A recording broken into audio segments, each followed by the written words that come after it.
बुलेटिनच्या सुरुवातीलाच एक महत्त्वाची बातमी समोर येते। बीडच्या महादेव मुंडे हत्या प्रकरणात पोस्टमॉर्टम अहवाल समोर आलेला आहे। 20 सेंटीमीटर लांब 8 सेंटीमीटर रुंद हत्यारानं महादेव मुंडेंचा गळा कापलाय। महादेव मुंडेंच्या शरीरावर तब्बल 16 गंभीर वार आढळलेत, तर तोंड ते कानापर्यंत एक खोल वार केल्याचंही समोर आलेलं आहे। महादेव मुंडेंची क्रूरपणे केलेल्या हत्येचे फोटोज आता समोर आलेत। 20 महिने उलटून सुद्धा आरोपी मात्र अजूनही मोकाटच आहेत। काही दिवसांपूर्वीच महादेव मुंडेंच्या पत्नी ज्ञानेश्वर मुंडे यांनी न्यायासाठी आत्महत्येचा प्रयत्न केला होता।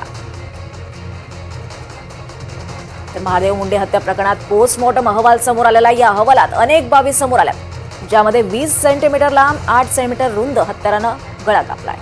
पोस्टमॉर्टम अहवालात नेमकं काय म्हटलंय आपण पाहूयात। उजव्या मानेवर 4 वार करण्यात आले, तोंड ते कानापर्यंत एक खोल वार झालाय। शरीरावर तब्बल 16 वार करण्यात आले, तर 20 सेंटीमीटर लांब 8 सेंटीमीटर रुंद आणि 3 सेंटीमीटर खोल गळ्यावर वार करण्यात आले। दरम्यान या मारहाणीमुळे शरीरातून अतिरिक्त रक्तस्राव झालाय। श्वसन नलिका कापली आणि रक्तवाहिन्या त्यामुळे तुटल्या। मानेवर वार करताना घाव चुकलाय आणि त्यामुळे तोंडावरून कानापर्यंत वार करण्यात आले। डाव्या आणि उजव्या हाताला अंगठ्याजवळ, तळहातावर आणि मधल्या बोटाजवळ वार करण्यात आले। डावा गुडघा हा खरचटलेला आहे, खाली पडल्यानंतर हा डावा गुडघा खरचटलेला आहे।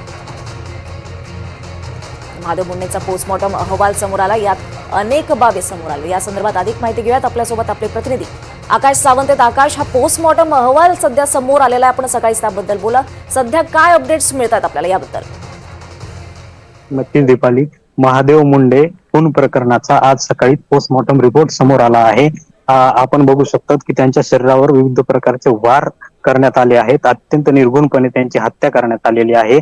आता नुकतेच जे जुने वाल्मिक कराड यांचे सहकारी आहेत बाळा बांगर यांनी एक पत्रकार परिषद घेतली व त्या पत्रकार परिषदेच्या माध्यमातून त्यांनी जे फोटो आहेत, जे की महादेव मुंडे यांच्या खून प्रकरणानंतर जे फोटो आहेत ते सध्या त्यांनी समोर आले आहेत। पत्रकार परिषद घेऊन त्यांनी आरोप देखील केलेले आहेत, जे की वाल्मिक कराडचा मुलगा असेल, वाल्मिक कराड असेल व त्याची जी काही टोळी असेल यांनीच हा खून केल्याचा आरोप देखील उर्फ विजयसिंग बांगर यांनी केला आहे। नक्कीच आकाश, यानंतर आणखी काय कारवाईची मागणी होते ज्ञानेश्वरी मुंडे यांच्याकडून काय प्रतिक्रिया आल्यात का समोर? हो, आज सकाळीच ज्ञानेश्वरी मुंडे यांच्याकडून प्रतिक्रिया आली आहे की एसीपी साहेबांनी, जे कोणी पोलीस अधीक्षक आहेत त्यांनी या प्रकरणाचा तपास करावा आणि विशेष म्हणजे जे कोणी आरोपी असतील त्यांना ताबडतोब अटक करावी, यासाठी त्यांनी 25 तारखेला रस्ता रोको आंदोलन देखील परळीमध्ये ठेवण्यात आलेलं आहे। दीपाली, निश्चितच धन्यवाद आकाश या सगळ्या सविस्तर माहितीसाठी। दरम्यान वाल्मिक कराडचा माजी साथीदार बाळा बांगरने यावर काय प्रतिक्रिया दिली आपण पाहूया। त्यांचं मांस तोडून नेलेलं आहे, तोडून नेलेलं म्हणजे डीप जखम होती आणि पीएम रिपोर्ट मध्ये पण उल्लेख आहे की ते जखम डीप आहे आणि 16 ते 15 ते 16 वार सांगितलेले आहेत पीएम रिपोर्ट मध्ये, पण 21 वार आहेत पूर्ण। त्यांच्या पायावर पण बोटावर पण त्यांचे असे अंगठापार तोडाचा राहिला होता, अंगठ्यावर पण वार केलेले होते। तर बरेच लोक म्हणतात बाळा बांगरला एवढं कसं माहितीये?